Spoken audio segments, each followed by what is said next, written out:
اب میں ہمارے اس پروگرام کی اخیر کڑی اور اس مجلس کے روح رواں حضرت مولانا عمرین محفوظ رحمانی سیکریٹری آل انڈیا مسلم پرسنل لا بورڈ کو اس شعر کے ساتھ دعوت دیتا ہوں کہ ادا عالمانہ قبا زاہدانہ، ادا عالمانہ قبا زاہدانہ، نظر عارفانہ جگر غازیانہ، تعارف کی قطعاً ضرورت نہیں ہے کہ حضرت سے واقف ہے سارا زمانہ۔ حضرت مولانا عمرین محفوظ رحمانی صاحب۔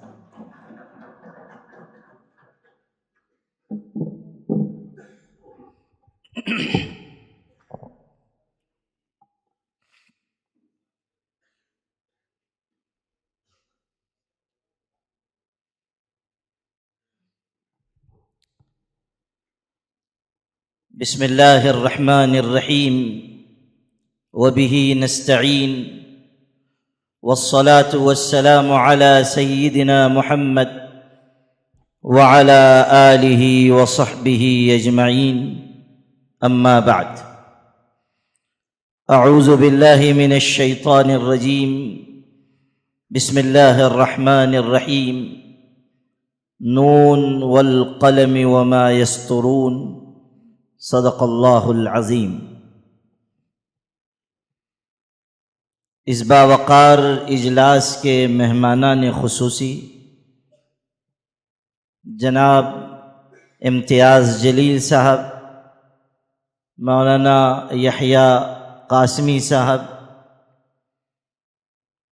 جناب مفتی عبدالرشید مفتاحی صاحب، اسٹیج پر رونق افروز شہر اور علاقے کی معزز شخصیات اور آپ تمام حاضرین مجلس، ابھی یہاں خبروں کی خبر کا اجرا ہوا ہے اور تحفظ دین میڈیا کی خدمات میں اس اہم خدمت کا اضافہ ہوا۔ ایک نیا باب آج کھلا ہے، اس لیے دل کی گہرائیوں سے مبارکباد اور تہنیت پیش کرتا ہوں مولانا محفوظ الرحمان صاحب فاروقی کو بھی، جناب قاری ضیاء الرحمان صاحب فاروقی اور پورے خانوادہ فاروقی کو۔ اکبر الہ آبادی نے کہا تھا، کھینچو نہ کمانوں کو نہ تلوار نکالو، کھینچو نہ کمانوں کو نہ تلوار نکالو، مقابل اگر توپ ہو تو اخبار نکالو۔ یہ بات سمجھنے کی ہے کہ میڈیا کی اپنی طاقت ہے، چاہے وہ الیکٹرانک میڈیا ہو یا پرنٹ میڈیا ہو یا سوشل میڈیا، اس کی اپنی اہمیت ہے، افادیت ہے، عظمت ہے، اور لوگوں کے فکر و نظر کو تبدیل کرنے میں اور رائے عامہ کو ہموار کرنے میں اس کا بڑا دخل ہے۔ یہی وجہ ہے کہ ہمیں پہلی وحی میں یہ بات بتائی گئی کہ اللہ نے جو علم انسان کو سکھایا ہے، قلم اس کا ذریعہ ہے۔ علم بالقلم سے اشارہ اسی اہمیت اور افادیت کی طرف ہے۔ اور پھر اللہ تعالیٰ نے قلم کی قسم کھائی اور کہا، نون والقلم وما یسطرون، قلم کی قسم۔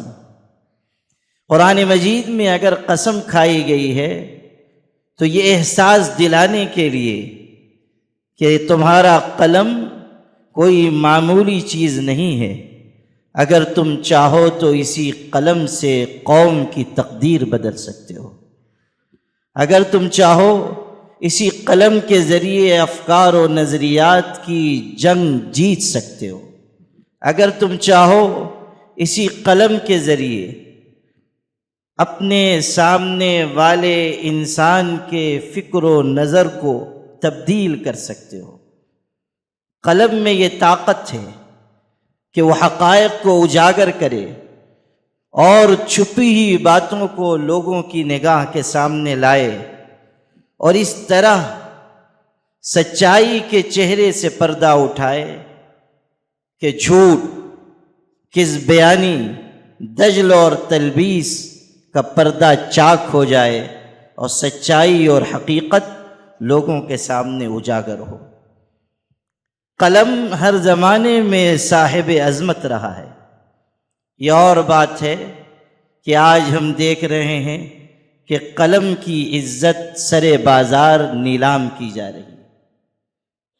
یہ اور بات ہے کہ آج لوگوں نے قلم کو اظہار حقیقت، اظہار جرأت کے بجائے سیاست دانوں کے پائجامے میں ازار بن ڈالنے کے لیے استعمال کرنا شروع کر دیا۔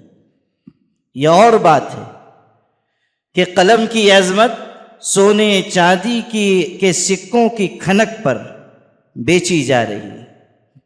اور ابھی یہاں تذکرہ ہو رہا تھا گودی میڈیا کا۔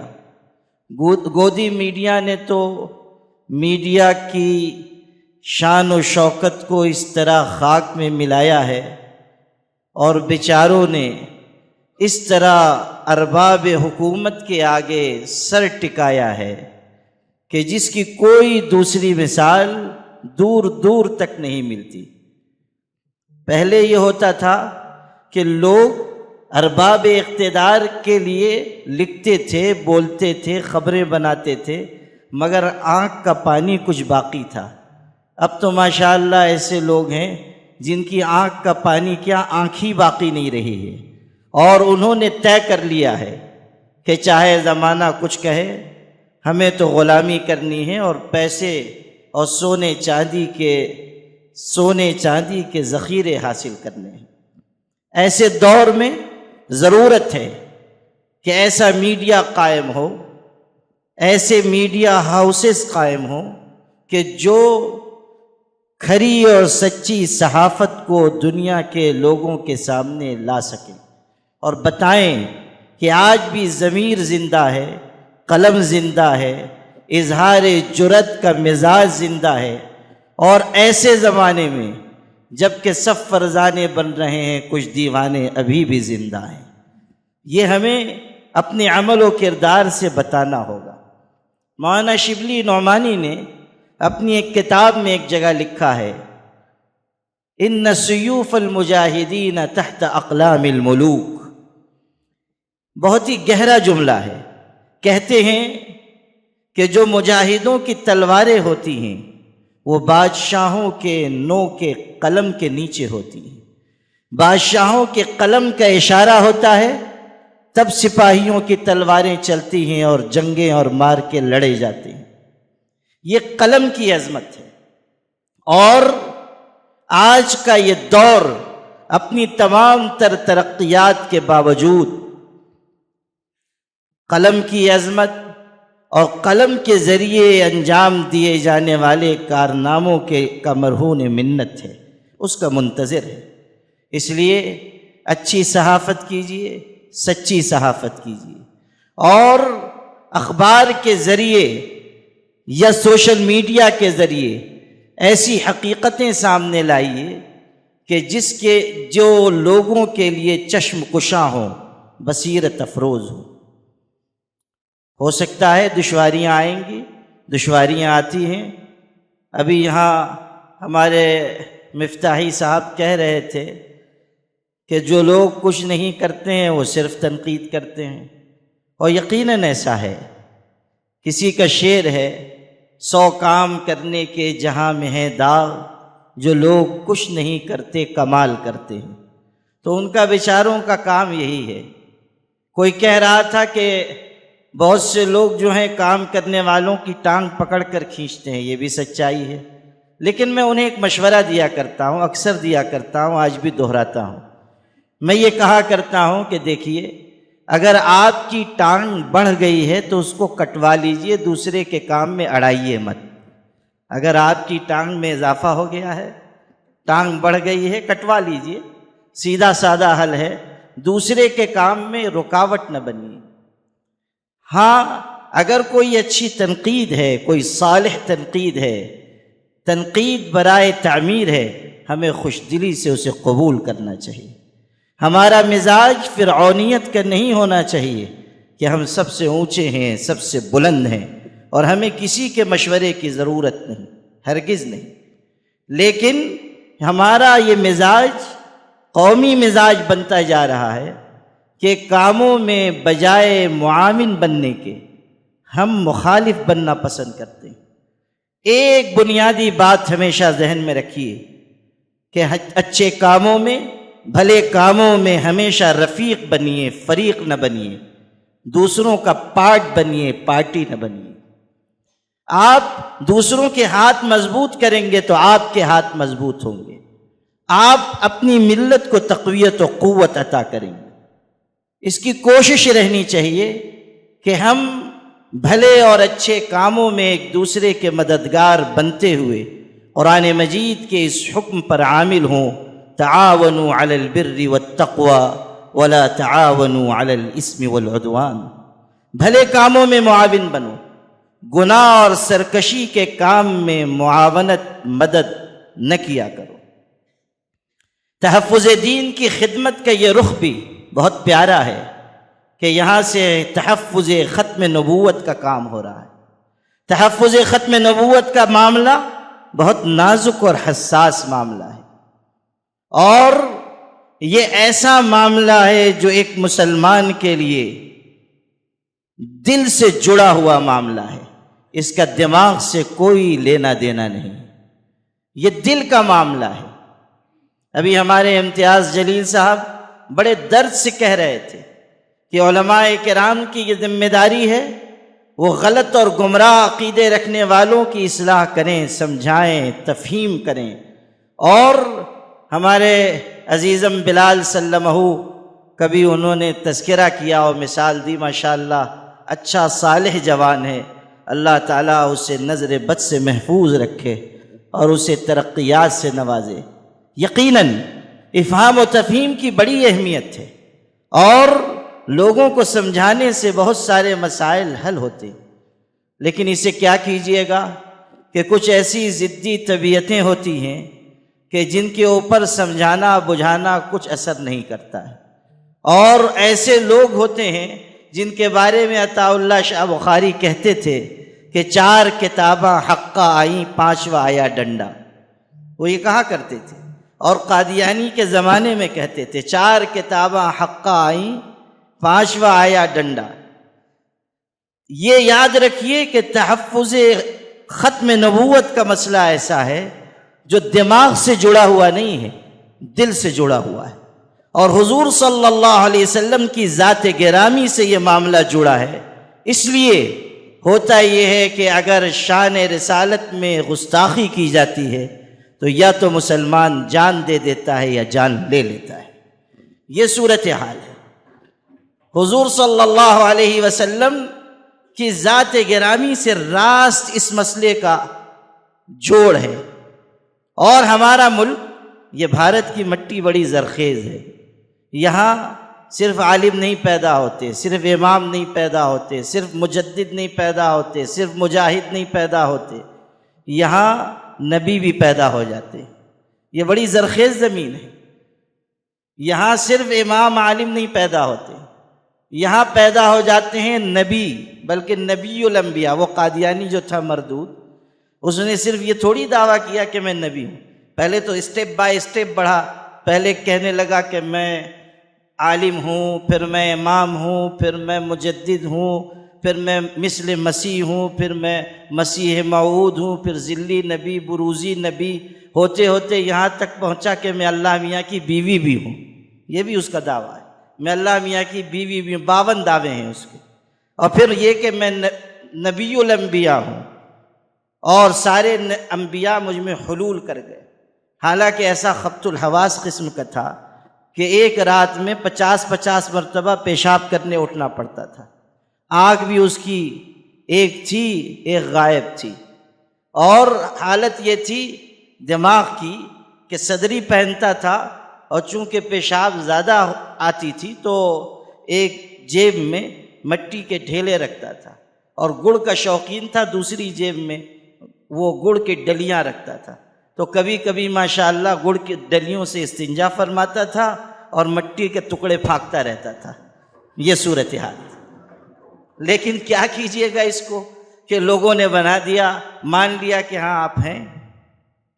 ابھی ذکر کر رہے تھے کہ دوسرے ملکوں میں تعارف ہوتا ہے، ہمارے امتیاز بھائی بتا رہے تھے نا کہ پوچھا جاتا ہے کون ہو کون ہو، تو اسکول میں بھی ہوتا ہے۔ تو پہلا دن تھا اسکول کا اور اس کا بیٹا گیا ہوا تھا، چھوٹا تھا، تو تعارف شروع ہوا، بتاؤ کیا نام ہے، باپ کا کیا نام ہے؟ تو سب بتا رہے تھے، میں یہ، میرا باپ یہ، والد یہ کرتے ہیں۔ جب اس کے بیٹے کی باری آئی تو ٹیچر نے پوچھا کیا نام کا یہ؟ باپ کا نام یہ۔ ابا تمہارے کیا کرتے ہیں؟ تو اب وہ بیچارہ کہے تو کیا کہے، چھوٹا ہی تھا۔ ابا تمہارے کیا کرتے ہیں؟ تو وہ بھی تو قادیانی کا بیٹا تھا، سوچ کے کہنے لگا نبوت کا کاروبار کرتے، نبوت کا کاروبار کرتے۔ یہ صورتحال اس ملک میں پیدا ہوئی کہ قادیانی آیا اور اس نے اپنے فتنے پھیلائے اور ہزاروں لوگ اس فتنے میں مبتلا ہو گئے۔ اچھے اچھے ذہن رکھنے والے لوگ، جو اس کا خلیفہ ہوا وہ خود بڑا عالم تھا اور گیا تھا بحث کرنے کے لیے، لیکن وہاں جا کر شکست کھا گیا، خود قادیانی ہوا اور قادیانی کے بعد اس کا خلیفہ بنا۔ یہ صورتحال اس ملک میں ہوتی رہی کہ الگ الگ قسم کے لوگ کھڑے ہوتے رہیں۔ اب یہ شکیل ابن حنیف کھڑا ہو گیا اور یہ بھی کہتا ہے میں مہدی بھی ہوں، میں عیسیٰ بھی ہوں۔ اس نے بھی سوچا کہ جب دعوی کرنا ہے تو چھوٹا کیوں کریں، تو صرف مہدی نہیں میں عیسیٰ بھی ہوں، یعنی 2 in 1 ہے۔ یہ کہتا ہے میں مہدی بھی ہوں، میں عیسیٰ بھی ہوں۔ لوگوں نے کہا کہ حضرت عیسیٰ تو آئیں گے جب دجال آئے گا، ابھی دجال آیا نہیں تو آپ کہاں سے ٹپک پڑے؟ تو اس کی حکمت دیکھیے کیسے کیسے گمراہ کرتے ہیں لوگ۔ کہنے لگا دجال آ چکا ہے، دجال آ چکا ہے، اور سمجھو کیسے آیا ہے۔ دجال کی پیشانی پہ لکھا ہوگا کافر، کافر یہ لکھا ہوگا۔ دیکھو 2 ملک ہیں دنیا کے، امریکہ اور فرانس۔ امریکہ کے آخر میں ہے کاف الف، فرانس کے شروع میں ہے فارا، بیچ میں کیا ہوا؟ کافر۔ یہی دونوں ملک دجال ہیں، چونکہ دجال آ گیا اس لیے میں بھی چلا آیا۔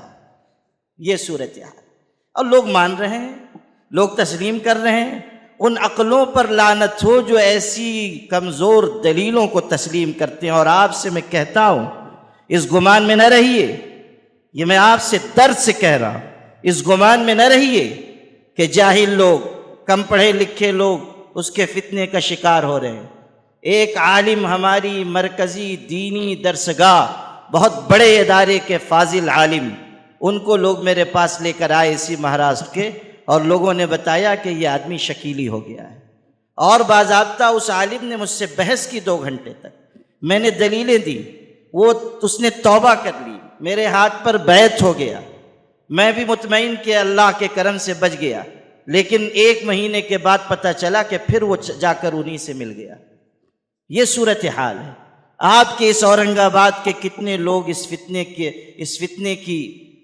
فتنے کے ارد گرد گھوم رہے ہیں اور اس فتنے کی لپیٹ میں آ رہے ہیں۔ اس کو بہت سنگینی سے ہمیں محسوس کرنا چاہیے اور ختم نبوت کا کام مضبوطی سے کرنا چاہیے۔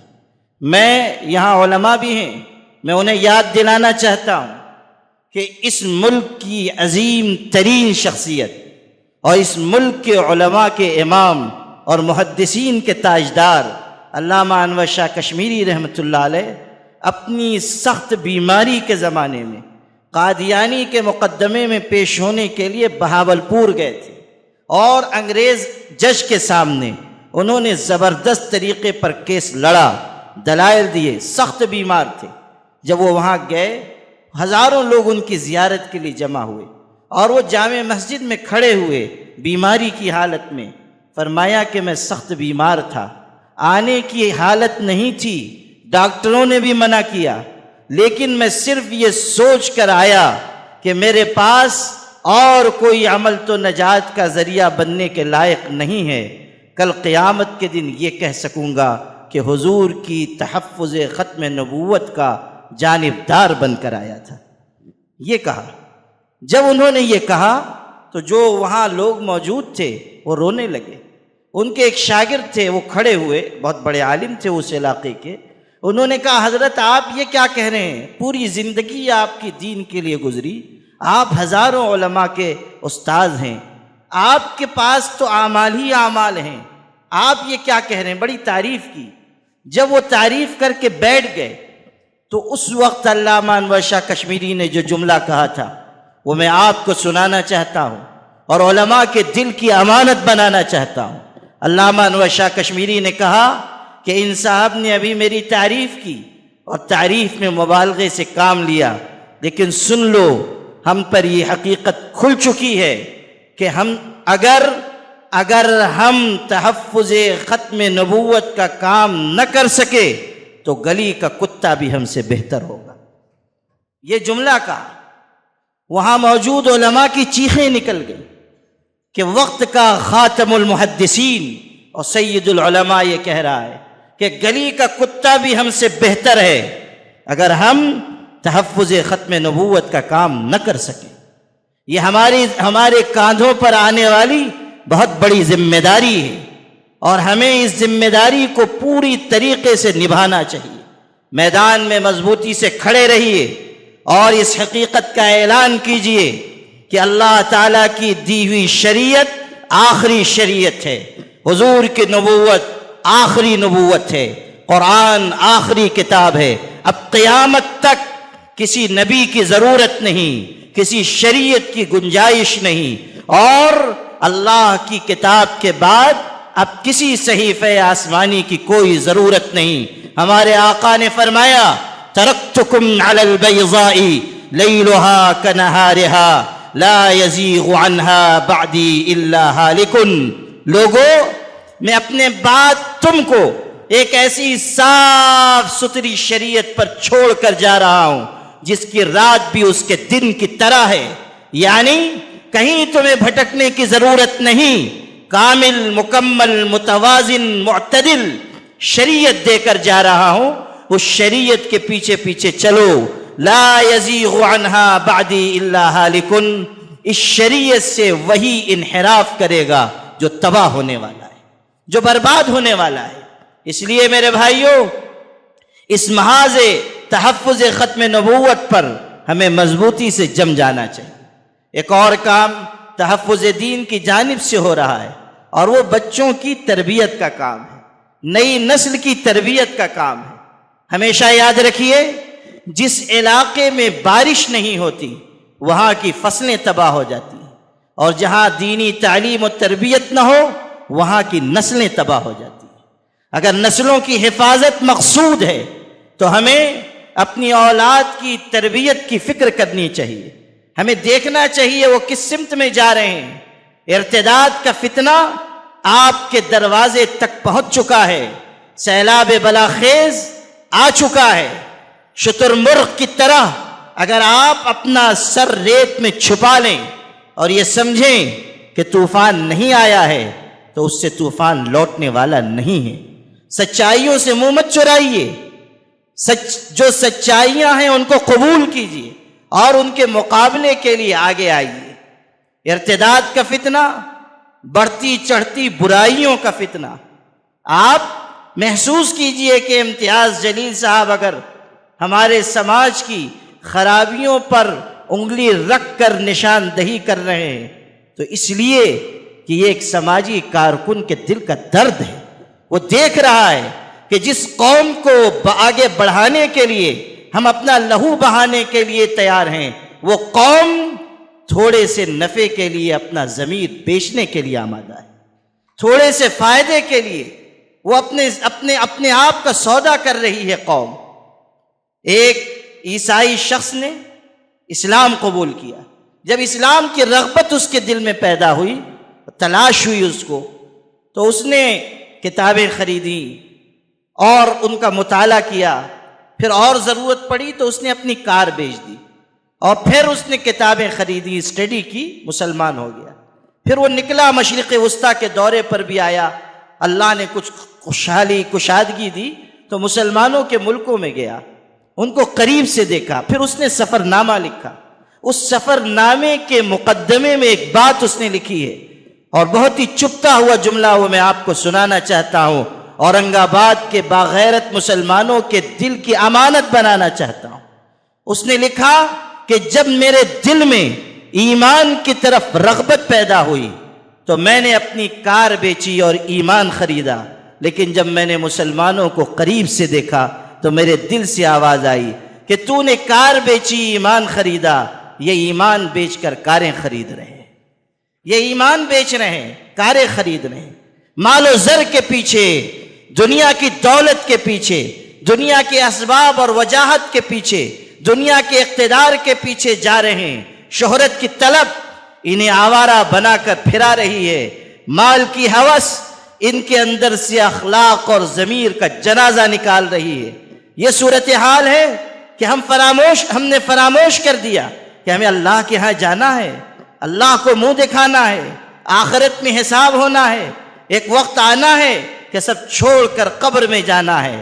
قبر کے چوکٹے خالی ہیں انہیں مت بھولو، قبر کے چوکٹے خالی ہیں انہیں مت بھولو، جانے کب کون سی تصویر لگا دی جائے، کب کون چلا جائے گا کوئی نہیں کہہ سکتا، لیکن ہم نے قبلہ مقصود کس کو بنایا ہے، کس سمت میں ہم جا رہے ہیں، نگاہ کدھر ہے، منزل کدھر ہے، اس کا ہمیں فیصلہ کرنا ہوگا۔ قومیں اس طرح ترقی نہیں کرتی ہیں۔